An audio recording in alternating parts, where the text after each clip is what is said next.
اعوذ باللہ من الشیطان الرجیم بسم اللہ الرحمن الرحیم یا اہل الکتاب قد جاءکم رسولنا. اب یہ وہی انداز ہے جو سورہ نساء کے آخر میں تھا. اے کتاب والو، قد جاءکم رسولنا، آ گیا ہے تمہارے پاس ہمارا رسول صلی اللہ علیہ وسلم. یبین لکم کثیرا مما کنتم تخفون، جو ظاہر کر رہا ہے تم پر اکثر وہ چیزیں جو تم چھپا رہے تھے. مثل کتاب میں سے وَيَعْفُو عَنْ كَثِيرٍ، ابھی بہت سی چیزوں سے تو درگزر بھی کر رہا ہے، تمہارے سارے بھانڈے نہیں پھوڑے اس نے. قد جاءکم من اللہ نور وکتاب مبین، آ چکا ہے تمہارے پاس اللہ کی طرف سے نور بھی اور روشن کتاب بھی. یہ مقام قرآن کا ایسا ہے کہ یہاں نور سے مراد احتمال میں حضور کی شخصیت بھی ہو سکتی ہے. وہاں میں نے کہا تھا انزلنا الیکم نورا مبینا، نازل کر دیا ہے تمہاری طرف ایک روشن نور، وہاں اس سے مراد قرآن بنتا ہے. اس لیے کہ حضور کے لیے لفظ انزلنا یہ صحیح نہیں، اس پر منطبق نہیں ہو سکتا بعثت کے لیے. لیکن یہاں جاءکم من اللہ نور و کتاب مبین، یہ بھی معنی ہو سکتے ہیں کہ نور بھی قرآن کو کہا گیا ہو، اور واو جو ہے یہ واو تفسیری ہو. آ گیا ہے تمہارے پاس نور یعنی کتاب مبین، یہ بھی معنی ہو سکتے ہیں، احتمال یہ بھی ہے. لیکن یہ کہ یہ احتمال بھی موجود ہے کہ یہاں نور سے مراد محمد الرسول اللہ صلی اللہ علیہ وسلم کی ذات مبارکہ ہو، اور اس سے مراد حضور کی روح ہے، روح پر نور ہے. اور اس اعتبار سے کہ حضور کی روح جو ہے اور آپ کی روحانیت آپ کے پورے وجود کے اوپر غالب تھی، چھائی ہوئی تھی، لہذا آپ کو مجسم نور بھی کہا جا سکتا ہے. یہ صرف یوں سمجھیے استعارے کا انداز ہے، اس میں کوئی حرج کی بات نہیں. قد جاءکم من اللہ نور و کتاب مبین یہدی بہ اللہ من اتبع رضوانہ سبل السلام، اس کے ذریعے سے اللہ تعالی رہنمائی فرماتا ہے ان کی جو اس کی رضا کے جویا ہیں، متلاشی ہیں، سلامتی کے راستوں کی ہدایت فرماتا ہے. وَيُخْرِجُهُم مِّنَ الظُّلُمَاتِ إِلَى النُّورِ، اور نکالتا ہے انہیں اندھیروں سے روشنی کی طرف بِإِذْنِهِ، اپنے حکم سے. وَيَهْدِيهِمْ إِلَىٰ صِرَاطٍ مُّسْتَقِيمٍ، اور ان کی رہنمائی فرماتا ہے، ہدایت دیتا ہے انہیں سیدھے راستے کی طرف. قَدْ كَفَرَ الَّذِينَ قَالُوا إِنَّ اللَّهَ هُوَ الْمَسِيحُ ابْنُ مَرْيَمَ، یقیناً کفر کیا انہوں نے جنہوں نے کہا اللہ ہی مسیح ابن مریم ہے. دیکھیے حضرت عیسیٰ کے بارے میں یہ دو عقیدے رہے ہیں ان کے ہاں. ایک ہے گاڈ انکارنیٹ، اوتار کا عقیدہ جو ہندوؤں میں بھی ہے. رام چندر جی خدا کے اوتار، کرشن جی مہاراج خدا کے اوتار، یعنی خدا خود ہی انسانی شکل میں ظہور کر لیتا ہے. اسی طرح کا گاڈ انکارنیٹ کا کانسیپٹ عیسائیوں میں بھی رہا ہے، اور خاص طور پر جیکوبائٹس جو ان کا فرقہ رہا ہے وہ سختی کے ساتھ اس پر قائل تھا کہ اصل میں اللہ ہی نے حضرت مسیح کی شکل میں دنیا میں ظہور فرمایا ہے.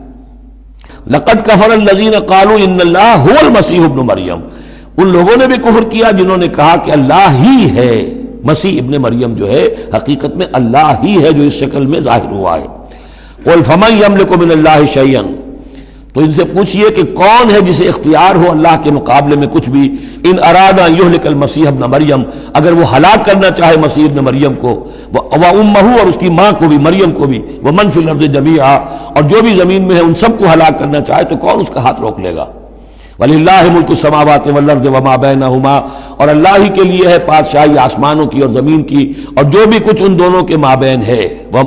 یخلق ما یشاء، وہ تخلیق فرماتا ہے جو چاہتا ہے. واللہ علی کل شیء قدیر، اللہ ہر چیز پر قادر ہے، جو چیز چاہتا ہے تخلیق فرماتا ہے. آدم کو تخلیق فرمایا، عیسیٰ کو تخلیق فرمایا، یحییٰ کو تخلیق فرمایا.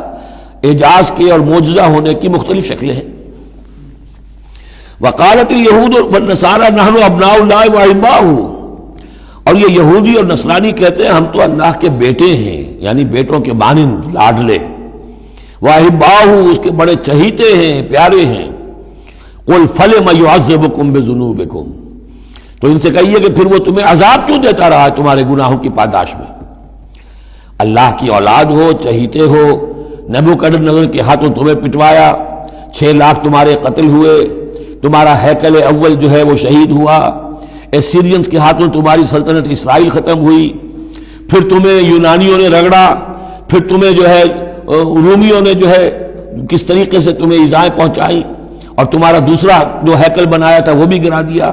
ایسے ہی لاڈلے ہوتے ہیں اللہ کے، یا اللہ اتنا ہی لاچار ہے، بیچارہ ہے، عاجز ہے. قل فلم یعذبکم بذنوبکم بل انتم بشر ممن خلق، نہیں، تم بھی انسان ہو جیسے کہ اور انسان اس نے بنائے ہیں. یغفر لمن یشاء، وہ جس کی چاہتا ہے بخشش فرماتا ہے، ویعذب من یشاء، جس کو چاہتا ہے سزا دیتا ہے. وللہ ملک السماوات والارض، آسمان اور زمین کی کل بادشاہی اللہ ہی کے لیے ہے. وما بینہما، اور جو کچھ ان دونوں کی مابین ہے ان کی بھی. وإلیہ المصیر، اور اسی کی طرف لوٹ جانا ہے. یا اہل الکتاب قد جاءکم رسولنا یبین لکم علی فترۃ من الرسل، پھر وہی بات لیکن یہاں ایک نئے نکتے کے ساتھ آئی ہے. اہل کتاب تمہارے پاس آ چکا ہے ہمارا رسول صلی اللہ علیہ وسلم، یبین لکم، جو تمہارے لیے واضح کر رہا ہے، بیان کر رہا ہے، علی فترۃ من الرسل، رسالت کے ایک انقطاع کے بعد. حضرت عیسیٰ اور حضور صلی اللہ علیہ وسلم کے مابین 600 برس ایسے گزرے ہیں کہ دنیا میں کوئی نبی کوئی رسول نہیں رہا.